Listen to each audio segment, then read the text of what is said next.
Voyage en récit, Jean-Pierre Boulic. et Geoffroy Scrive. Jean-Pierre Boulic, nous nous retrouvons pour parler de poésie. Vous êtes poète, vous êtes breton, vous habitez Trébabus, sur la côte. Nous nous retrouvons ici dans cette grande ville, je crois que vous l'appelez comme ça dans un des ouvrages dont nous allons parler, cette grande ville de Brest, donc dans ce diocèse du Finistère qui vous est cher. Citons peut-être pour commencer, parmi la trentaine d'ouvrages qui existent aujourd'hui de votre plume, les trois derniers. Enraciné, aux éditions La Part Commune. Il faut quand même noter cet éditeur, le même éditeur que L'Offrande des lieux, petit recueil également de poésie, qui montre en couverture donc sans doute une côte du Nord Finistère. Et puis, à l'enfance des arbres, vous avez publié À la cime des heures, un recueil également de poètes avec une préface du frère François Cassingena Trévidi. Et c'est peut-être par lui, si vous voulez bien, Jean-Pierre Boulic, que nous pourrions commencer.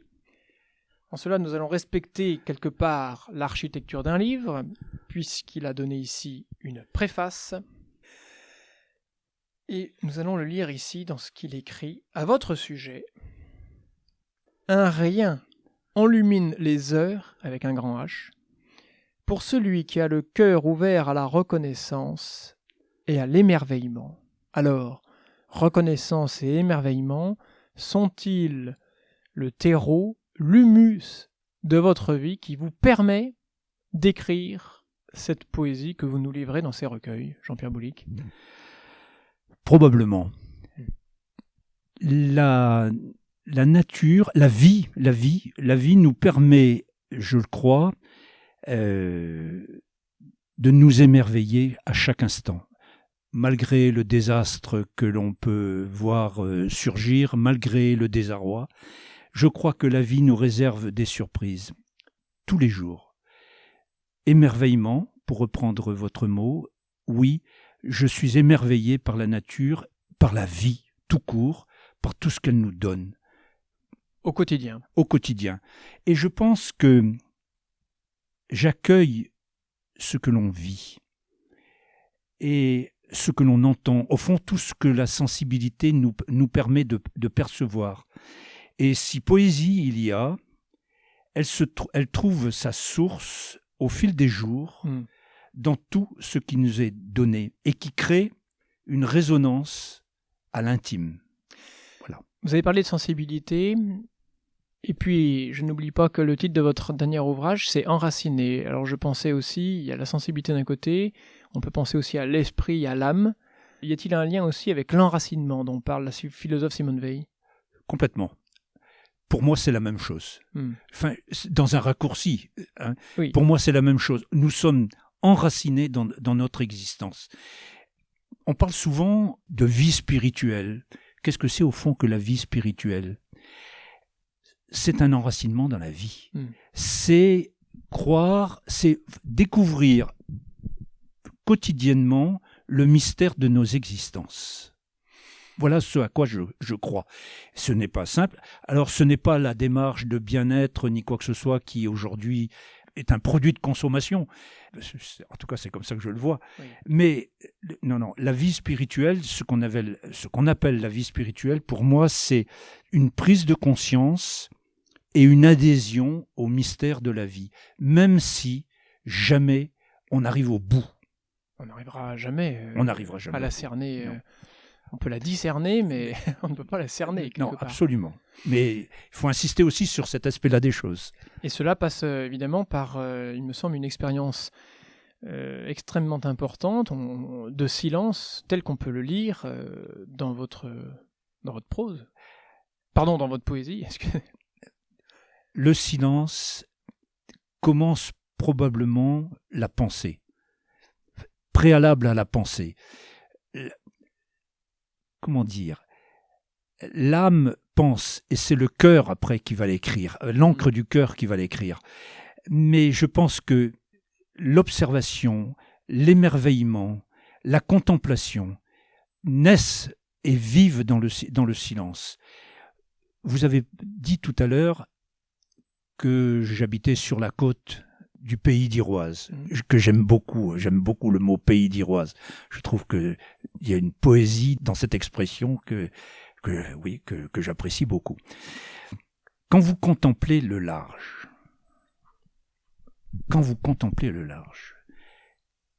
que vous voyez l'effet de l'océan, l'effet des lumières sur l'océan, les nuages qui passent, tout cela nous dit quelque chose de notre vie. Que nous ne sommes finalement pas grand-chose et que nous ne sommes que de passage. Et la fragilité de notre existence, nous ne sommes que de passage. Et raison de plus pour nous émerveiller et vivre l'instant. Parce que le donner en partage. Dans ces éléments qui passent sous vos yeux, que vous contemplez, que vous prenez le temps. Et le silence de contempler, il y a aussi une beauté. Voulez-vous aussi par là témoigner de la beauté non seulement de nos vies, de notre être. Absolument. Beauté à l'image de Dieu. La nature, la création nous dit beaucoup de de nos existences, et elle révèle la beauté. Je dirais que c'est l'incarnation de la beauté. C'est l'incarnation de la beauté. Et elle nous fait parler de la beauté. Alors, je vais prendre un petit passage à propos du silence. Nous sommes dans Enraciné, aux éditions La Part Commune, page 22. La nuit entend les voix de passage dans un frottement d'ailes. Fidèle, elle suscite grâce au silence un indicible chuchotement. Oui, et en même temps, le silence va me parler. Le silence va me parler. Va vous parler.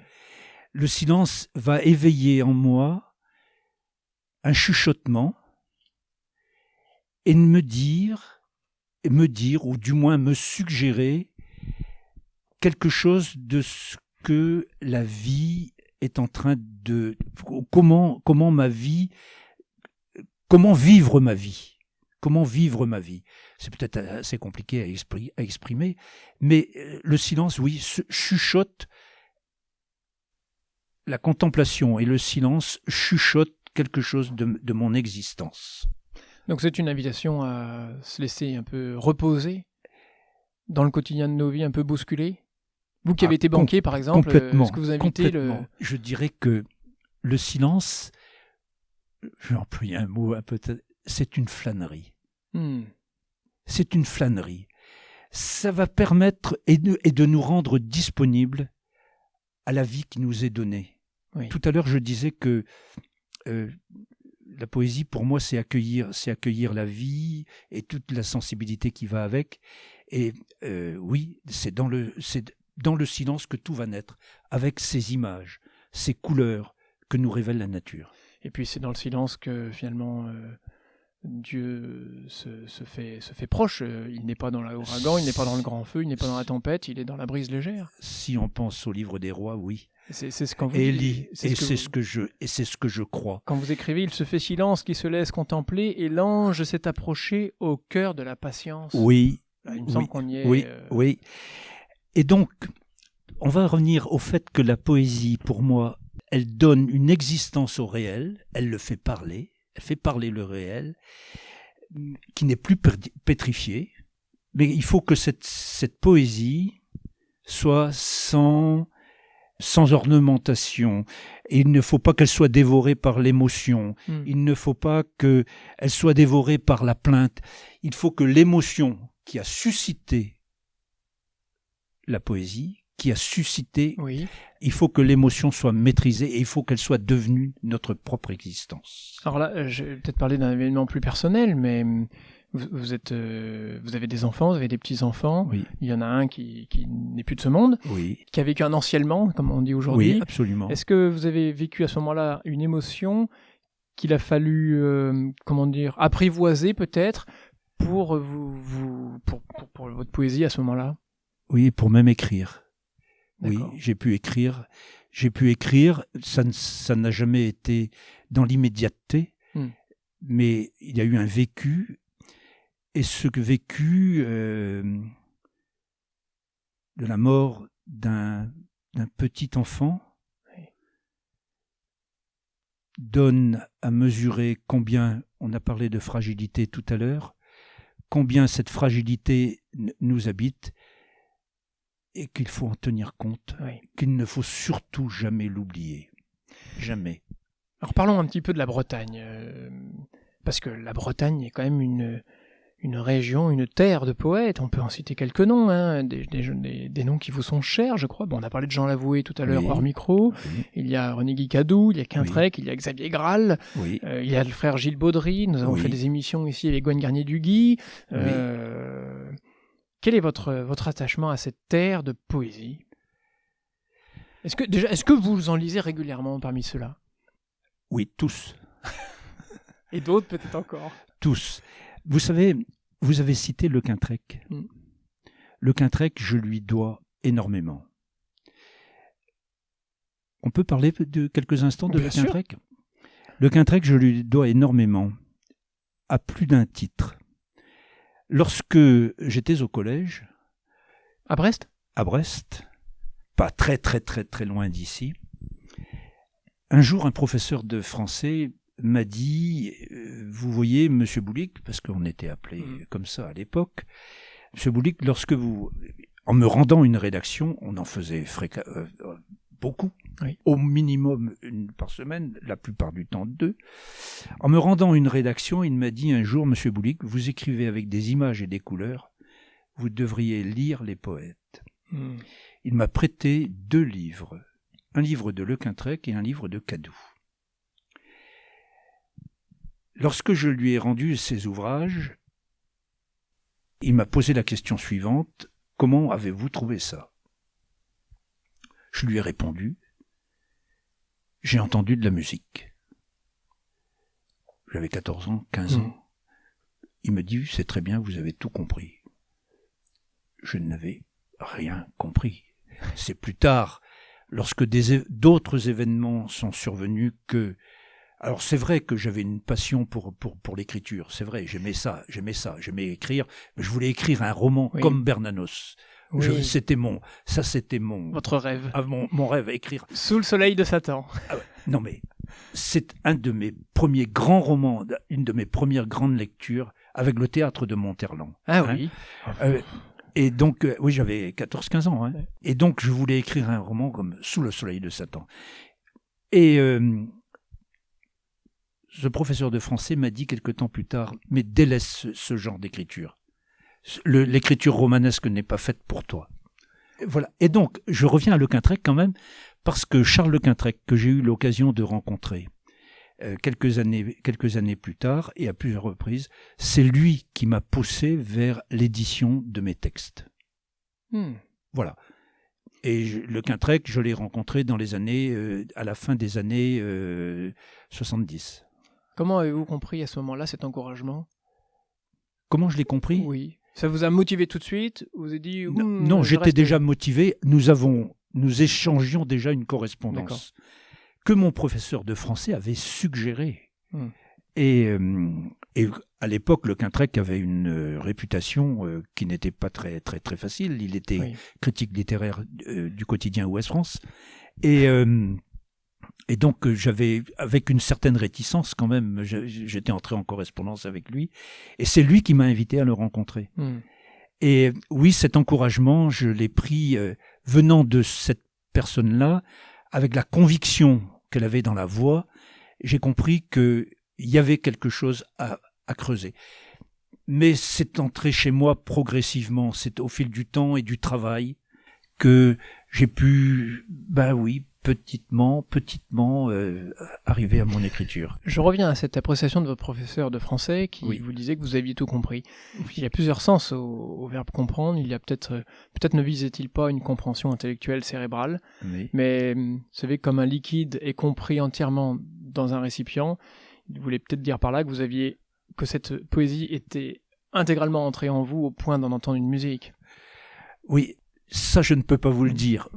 À l'époque, c'est avec le recul que je peux dire que je n'avais pas compris ce qu'il m'avait dit. Or, c'est plus tard, à la lecture de Verlaine, que j'ai, et même aussi Baudelaire, que j'ai découvert tout cet aspect lié à la musique. Et pour moi, ça a été aussi une très grande expérience quelques années plus tard, lorsque des musiciens se sont intéressés à mes textes. Oui, tel qu'on peut le voir, je crois, sur votre site internet d'ailleurs. Oui. On invitera les auditeurs Oui. à aller se faire une... Alors, une petite question m'amène au sujet des éditions. Oui. Parce que c'est vrai que si je voulais faire un bref mot d'humour, quand on achète un livre de poésie, on achète plus de papier que d'encre. Les pages sont souvent blanches, mais justement, j'avais une question là-dessus. Oui.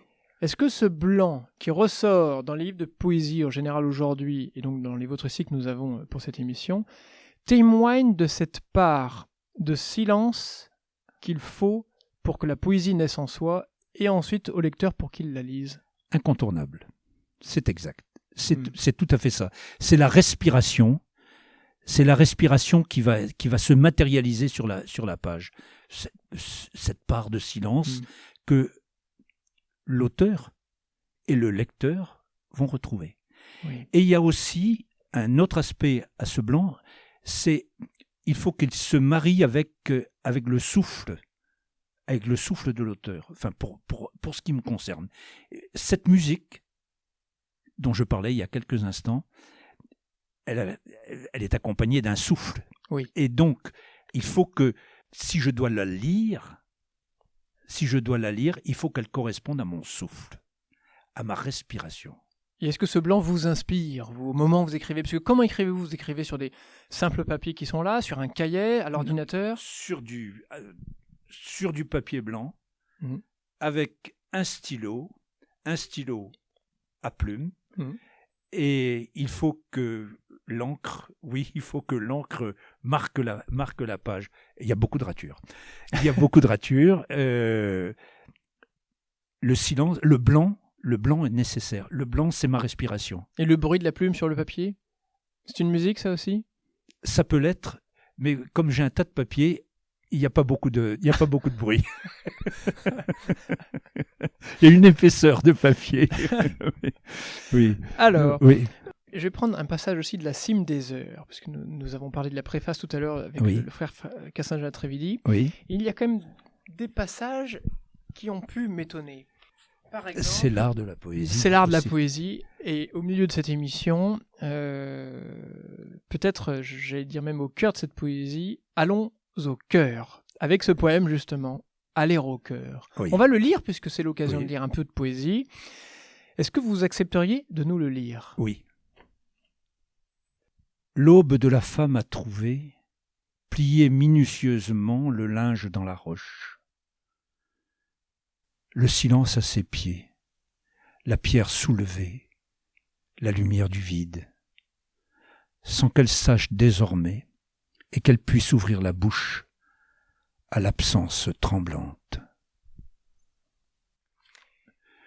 Alors quand j'ai découvert, en ouvrant cette page, le titre, Aller au cœur, je me suis dit, mais forcément, les questions s'imposent à Aller au cœur. Pour vous, est-ce au cœur de la foi, de l'espérance, de l'homme, de l'Église, du rocher du tombeau, ou encore de la poésie? À quoi pensiez-vous quand vous avez choisi ce titre? Je pensais à ce matin de Pâques, avant le jour où une femme découvre l'impossible. Et en fait, elle entre au cœur de la vie. C'est le cœur de la foi, c'est le cœur de notre espérance, de mon espérance, c'est aussi le cœur de la poésie. Oui. Et j'aimerais que toute ma poésie soit baignée de cette démarche qui va jusqu'au cœur. Aller au cœur. Voilà. Quelqu'un que j'aime beaucoup, un poète qui s'appelle Jean-Pierre Lemaire, a dit à propos de cet ouvrage, et je me permets de citer, « Échange continu entre l'air et l'âme, la lumière et le temps, l'évangile et la vie quotidienne. Un murmure de source et rendre visible l'invisible. » Et ce poème que l'on vient de lire en est pour moi une incarnation. Alors j'essaie de faire parler l'Évangile dans ce qu'il a de vécu en moi. Justement, l'Évangile, arrivez-vous à le lire chaque jour? Oui, quotidiennement. C'est un exercice, une prière? C'est une connaissance que je recherche, que j'approfondis, que je sais d'approfondir. On parlait du souffle tout à l'heure, on parlait du silence. Pour moi, il est indispensable de me nourrir de cette parole, parce que c'est la parole qui va donner la liberté, qui va me donner la liberté de vivre dans ce monde d'aujourd'hui, dans le désarroi, dans la désespérance. Et alors je vais trouver une parole de fraternité. Et les psaumes au milieu de... Ah, les psaumes. Puisque ce sont même... Ça devrait être l'ancêtre des poèmes de tous les poètes. C'est les psaumes pour moi. Enfin, c'est une lecture quasi quotidienne des psaumes. Et il y en a que j'aime beaucoup. Le psaume 90, le psaume 1, le psaume 18. Et le psaume 22 de ce dimanche, et des prés d'herbes fraîches et le fer psaume opposé. 22, oui, qui est aussi... Voilà. Mais pour moi, c'est... Oui, non, il y a des choses assez... Dans les psaumes, il y a des... C'est le vécu de poètes dans leur rencontre avec... du temps de l'Ancien Testament, hein, et de poètes dans leur vécu, mais au jour le jour. Leur souffrance, mais aussi leur joie. Et en fait, on s'aperçoit dans les psaumes qu'il y a une exultation face à la nature, face à la création. Je pense aussi, par rapport à ce que vous venez d'exprimer, Jean-Pierre Boulic, que l'Évangile, les psaumes ici, constituent une des sources pour cet art qu'est la poésie. Est-ce qu'il y a aujourd'hui, en 2023, dans ce pays, une nécessité de retourner à ces sources? Absolument, c'est incontournable. Ah oui, j'en parle assez régulièrement avec mon épouse et avec 2 ou 3 autres personnes. Oui, si il n'y a pas un retour à la lecture assidue des psaumes, à leur compréhension, et puis à l'Évangile qui nous fait connaître le Dieu de Jésus-Christ, je crois que toutes les liturgies ne serviront pas à grand-chose. C'est la base de la liturgie et ça doit rester la base de la liturgie. Et de la compréhension de notre vie et de la fraternité que j'évoquais il y a quelques minutes. Donc de lire, de les étudier, d'échanger. Absolument. Chaque rencontre autour d'un texte biblique est une occasion d'émerveillement. Il faut oser l'émerveillement aujourd'hui. Oui, il faut oser l'émerveillement, mais je n'ai pas honte, je n'ai pas peur de le dire, même si j'ai parfois l'impression d'être à côté de la plaque par rapport à certaines personnes, mais ça ne me dérange pas. Est-ce que c'est le message, ou un des messages que vous avez pu passer lors de la dernière présentation publique que vous avez pu donner ici, par exemple à la librairie Dialogue à Brest? Vous savez, quand l'occasion nous est donnée d'échanger sur le fond de notre poésie, de nos poèmes, sur le fond de mes poèmes, c'est un moment savoureux. C'est un moment savoureux, pour moi, et je pense toujours à cette parole qui m'a été donnée par une personne gravement malade, qui n'avait pas parlé depuis près de 3 ans, dans un établissement spécialisé, et certains de mes textes ont été lus,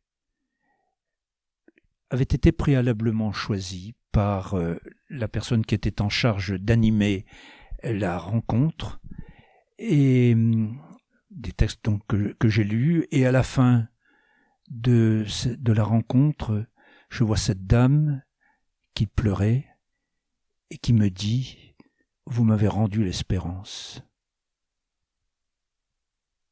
Pour moi, c'était une grâce que j'ai reçue. Est-ce que le grand-père que vous êtes parvient Et arrière-grand-père. Et arrière-grand-père même. Alors c'est peut-être un peu tôt pour ceci, mais parvient aussi à témoigner de cette beauté, de cette prière, de cette fidélité même au texte sacré, à ses enfants, à ses petits-enfants et arrière-petits-enfants. Oui, mais ce n'est pas facile. Parce que trop proche, justement? Non, parce que d'abord la distance matérielle, géographique, fait que on ne les voit plus très, très souvent. Mais quand l'occasion se présente de les rencontrer, par des attitudes ou par les occupations que je peux avoir dans la lecture, par exemple, j'apporte ce témoignage de cette manière-là. Je vais reprendre l'enraciné.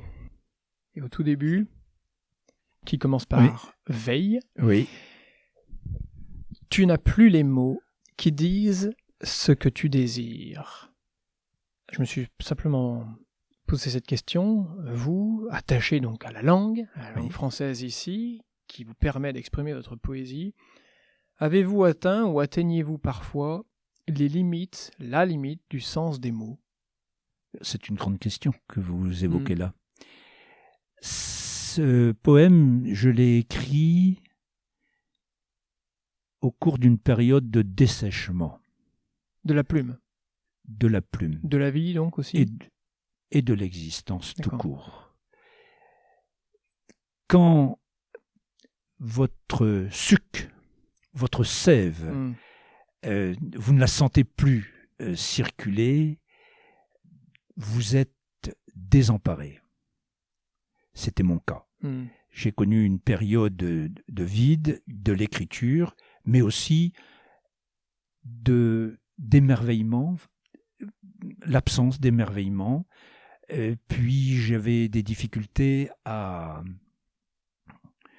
contempler. Pourquoi ? Parce qu'il y avait des événements dans mon entourage qui étaient difficiles. Et dans la souffrance, je ne pouvais pas m'exprimer. Est-ce que le mot assédie est-il encore trop fort pour exprimer cet état-là ? Je pense, mais il y a peut-être de ça. Et ce poème, il est né justement par un émerveillement. Et je ne réussissais pas à exprimer la période que je venais de vivre, le vécu que j'avais là. Et voilà, ces quelques vers sont nés au bord de la mer. Mais ils expriment ce vide que j'ai connu. Voilà. Et est-ce que la poésie vous a, permis justement, alors que vous n'étiez plus dans une motivation pour en écrire, mais vous a permis de dépasser cela, un petit peu comme le laboureur qui doit malgré tout labourer son champ, et c'est par cet exercice qu'il va retrouver l'envie peut-être de labourer, parce qu'il ne fait pas que pour lui, mais pour le bien de ses semblables. Absolument. Il faut le travail. Vous savez, on n'écrit pas un poème comme ça. Ça ne nous vient pas comme ça. Il y a une image qui va naître et ça va se croiser avec notre existence et on va en faire notre miel. Et donc ça va prendre du temps. Je ne crois pas à la spontanéité d'un poème. J'ai du mal à croire à ça. D'ailleurs, la plupart du temps, c'est juste quand même, on a évoqué un petit peu la Bourgogne tout à l'heure. Quand j'écris un poème, je peux mettre plusieurs jours pour l'écrire, et de toute manière, il va être mis de côté. Il ne partira pas dans la case pour l'éditeur. Il va prendre la case, ou du moins la direction de la cave, pour mûrir. Pour mûrir ou pour vieillir. C'est Marie-Noël, en Bourgogne, qui disait qu'elle mettait ses poèmes à la cave pour vieillir comme les bons vins de Bourgogne. Et j'adopte la même démarche et je vais peut-être ressortir un texte 3, 4, 5, 6 mois, peut-être 2 ou 3 ans, après le retravailler pour qu'il puisse dire l'essentiel. Ce poème-là, il faisait le double à peu près quand je l'ai écrit. Et j'ai voulu ne dire que... Comment dire ? Tout à l'heure, je disais que il fallait pas que ce soit dévoré par l'émotion ou la plainte, et que ce soit sans ornementation. Je crois qu'il faut arriver à l'essentiel de ce que ça doit dire. Une période de vide, une période de dessèchement, sévère, je crois. Oui. Alors, Jean-Pierre Boulic, peut-être y a-t-il une question justement essentielle qui me vient à ce moment-là de l'émission, mais vous paraît-il essentiel aujourd'hui de recourir à la poésie, que ça soit pour dans nos vies privées, à acheter parfois un recueil de poésie en librairie pour s'en pétrir, justement. Je sais pas, on peut penser autant aux Fables de La Fontaine qu'au quatrain de François Tcheng, ou cela devrait être également, à vos yeux, un exercice scolaire. Alors là, vous prêchez un convaincu, oui, exercice scolaire, indispensable. Dans tes établissements... Et l'apprentissage par cœur ? Eh bien oui. Justement pour sentir et pour mâcher la musique des vers. Ça, je crois. Alors, dans des établissements, il y a des professeurs qui s'évertuent, contre vent et marée, à pas inculquer, mais à rendre la poésie compagne de la vie des jeunes. Malheureusement, les programmes, après la 4e, n'en parlent plus, pour l'heure. Mais pour moi, c'est un des grands combats qui devrait être mené dans l'éducation nationale. Et un peu dans la même idée, je suis convaincu que les bibliothèques municipales, les bibliothèques devraient faire un effort significatif pour favoriser la rencontre des lecteurs avec les poètes. Parce que c'est un lieu du beau, la poésie, justement. Ça serait une rencontre avec le beau. Exactement. Et là, il y a énormément à faire. Je me heurte parfois à l'incompréhension de certaines personnes responsables de bibliothèques. Non, ça ne nous intéresse pas. Les lecteurs, ça ne les intéresse pas. Voilà. J'ai une expérience actuellement avec des jeunes et je fais même publier leurs textes des classes de 6e. Et ces textes sont publiés dans une revue qui s'appelle Poésie sur scène, qui est une revue qui a déjà une belle diffusion. Et ces élèves de 6e qui se confrontent à l'écriture de la poésie voient leurs textes publiés. Voilà, c'est une aventure magnifique, y compris pour le professeur. Alors pour le poète et le chrétien que vous êtes, y a-t-il chez vous un attachement aux poésies d'un Patrice de La Tour du Pin ? Au psaume de tous mes temps, par exemple ? Alors, écoutez, en venant vous voir, je pensais à cette quête de joie. Ah. Tous les pays qui n'ont plus de légende sont condamnés à mourir de froid. Loin dans l'âme, les solitudes s'étendent sous le regard mort de l'amour de soi. La Tour du Pin, poète oublié. C'est pour moi le grand poète, avec Cadou, le grand poète du XXe siècle. Son œuvre est incontournable. Psaume de tous mes temps. Je viens de les relire. J'ai eu la chance d'être sollicité par la présidente de l'association des Amis de Patrice de La Tour du Pin, il y a maintenant une dizaine d'années, pour écrire mon témoignage de la connaissance de l'œuvre de La Tour du Pin, dans un ouvrage qui vient simplement d'être publié, Sur le chemin de la quête de joie. Nous sommes une quarantaine d'auteurs à avoir été approchés. Vous avez parlé de Gwen Garnier-Duguy tout à l'heure. Gwen est aussi dans cet ouvrage-là.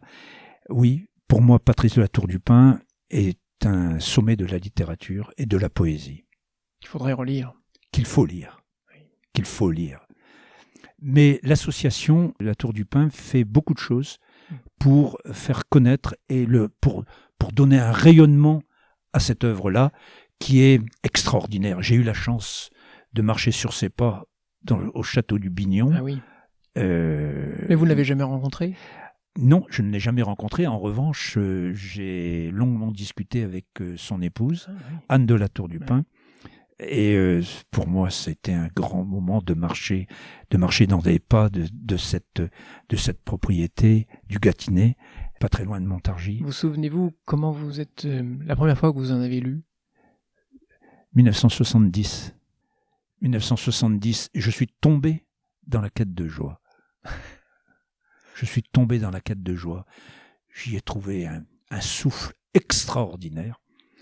Et cette poésie qui, a priori, peut paraître un peu difficile, quand on y est rentré, quand on a pris le souffle, quand on a pris le rythme du poète, on y vit. Oui. Alors, peut-être pour avancer un petit peu dans cet ouvrage à la cime des heures, je pourrais qualifier vos titres d'osés. Il y en a un qui s'intitule « L'étincelle d'un rien ». Alors déjà qu'une étincelle, c'est pas grand-chose. Alors l'étincelle d'un rien, on peut se demander ce que c'est, mis à part peut-être que c'est un titre lumineux. Bah écoutez, c'est ce que je crois. c'est ce que je crois. Vous savez, les petites choses de nos vies, ce sont souvent celles qui nous font découvrir l'insoupçonné. Tous ces petits riens, et on s'aperçoit qu'il peut y avoir des merveilles. C'était Dormesson qui rêvait, je crois, où il parlait d'un auteur qui rêvait d'écrire un livre sur rien. Alors peut-être qu'il faut s'intéresser justement à ce rien pour s'apercevoir des poussières du minuscule de la beauté qui nous entoure. Oui, j'en suis convaincu. Oui. Donc ce titre n'est pas là par hasard. Je ne crois pas. C'est cette quête qui me hante, mais cette quête de chercher l'essentiel dans ces petits riens qui font notre quotidien. Ces petits riens qui sont des souffles de vie, des grains de vie, des gouttes de pluie. Je trouve que ça nous dit beaucoup de notre vie. Alors cette fois-ci, c'est moi qui me plie à l'exercice d'en lire. Vous écrivez, nous sommes à la page 62 donc, de cet ouvrage à la cime des heures, publié chez l'Enfance des arbres. Un rien, un petit rien, comme un brin de bruyère, un rien comme un frisson de rouge-gorge, secret toujours à vif, des êtres et des choses, l'étincelle d'un rien enchante les lueurs du matin, et la voix du silence, à la source des mots. On revient à la beauté des mots. Oui. À leur sens, à leur musicalité. Oui. Et à la vie tout court. Et à la vie tout court. Ce brin de bruyère dont on parle à l'instant, quand j'ai écrit ce mot-là, je revois, il y a 60 ans, je revois ma mère se pencher sur une dune vers un brin de bruyère. Il n'y a pas d'autre. C'est une image que j'ai depuis plus de 60 ans. Comment votre famille et votre épouse en particulier accueillent cette activité de poète et les poèmes que vous écrivez, peut-être parfois même pour eux? Il peut y en avoir, oui. Il peut y en avoir, oui. Il peut y en avoir, pas fréquemment, mais comment mon épouse vit cela? Pas toujours facile parce que ça me prend. Du temps. Ça me prend beaucoup. Il y a beaucoup de travail. Mais il y a aussi le plaisir du partage.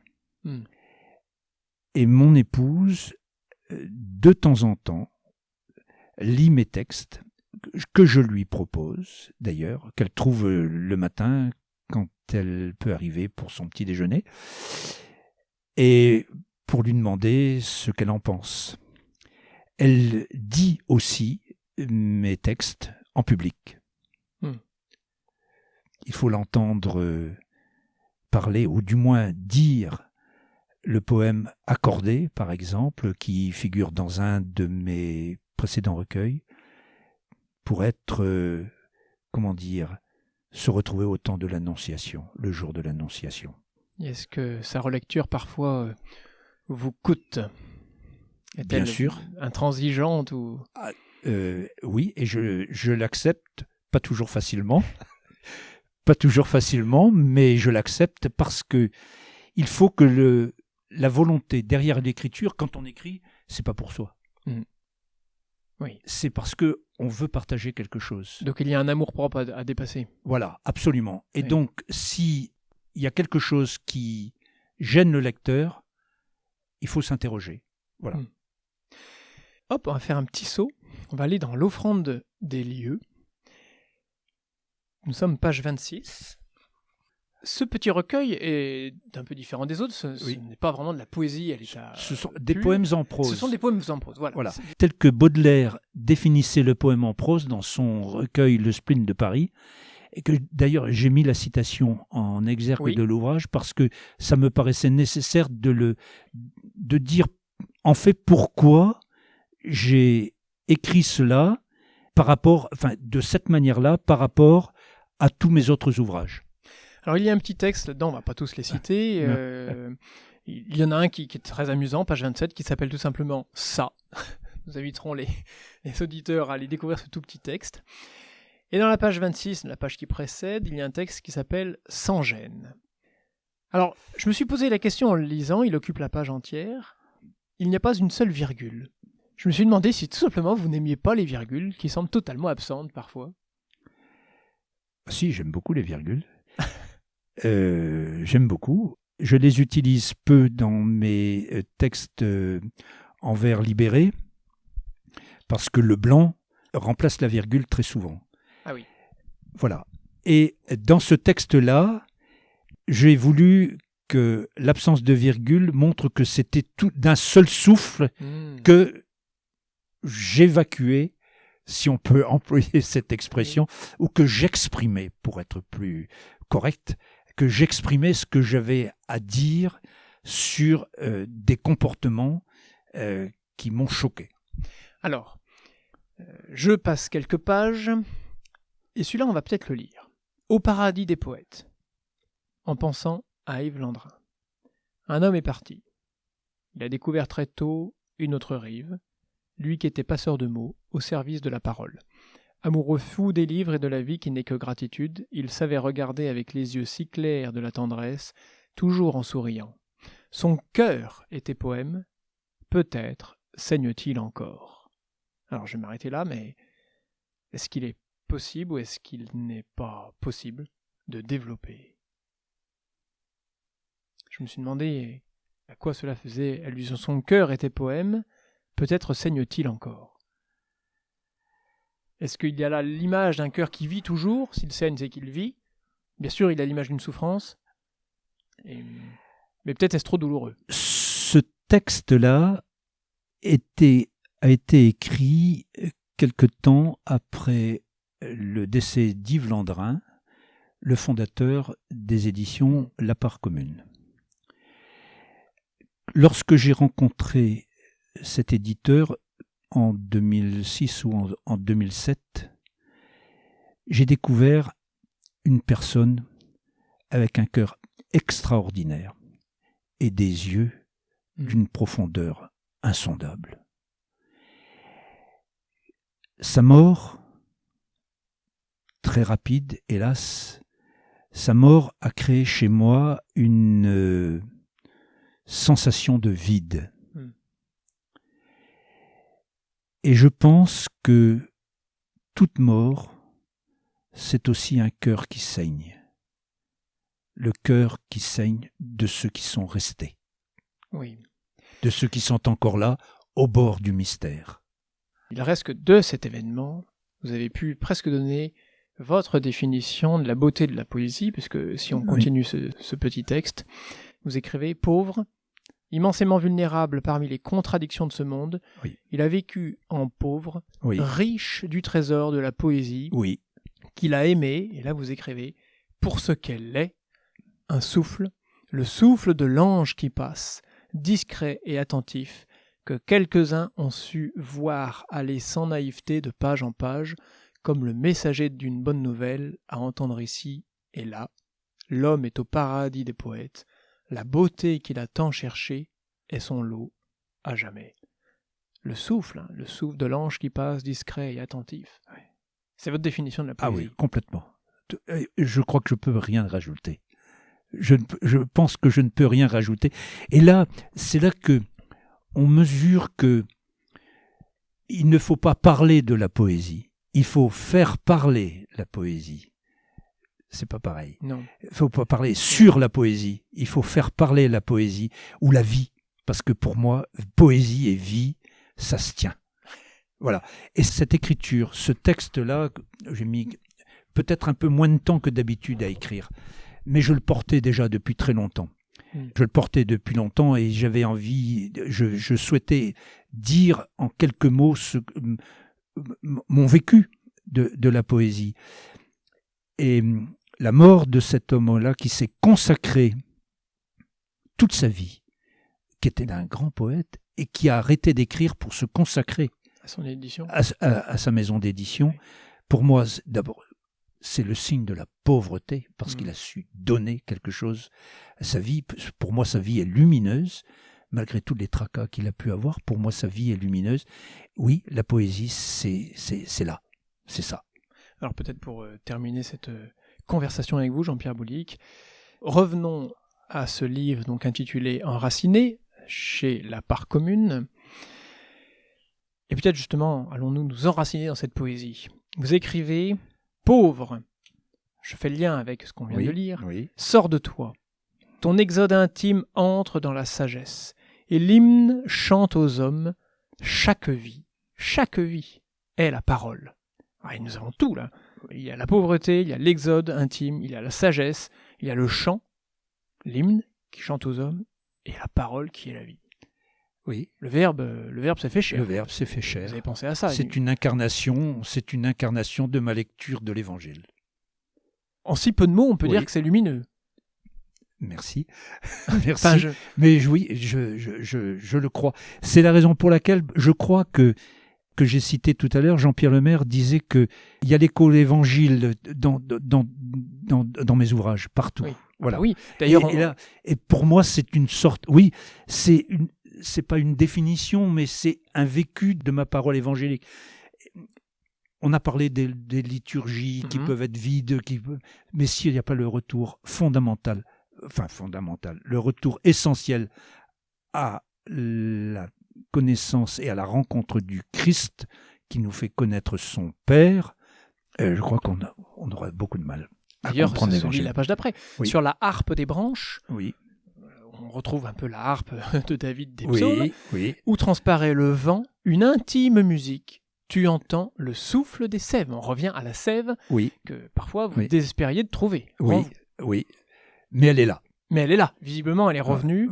Et peut-être pour finir, vous finissez peut-être par cette question. Aimer, si ta vie ne s'accomplit, qu'en as-tu fait ?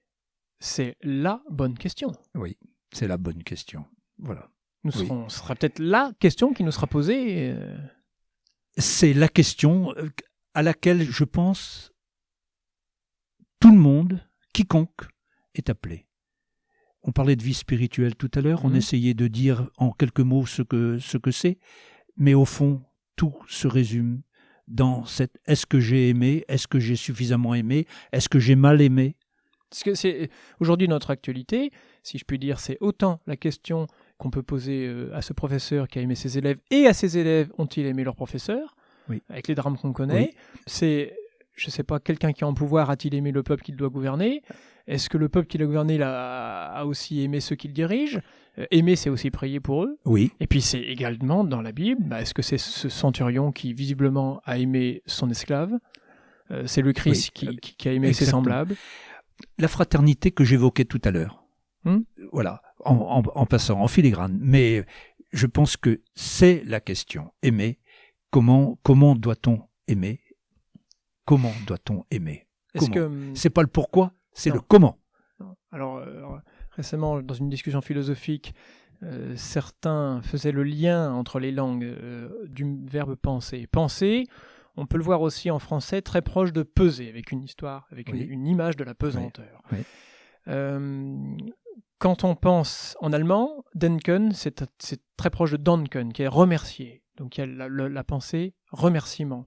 En anglais, c'est pareil, to think, to funk, c'est pas très loin. Donc il y a une idée d'un côté de penser peser, et de l'autre côté de penser, c'est rendre grâce. Oui. Et on peut imaginer cette image du baptême qui est que penser, avec cette gravité, c'est peut-être une gravité pour nous faire rejaillir. Et rendre grâce, c'est se tourner aussi vers cet émerveillement.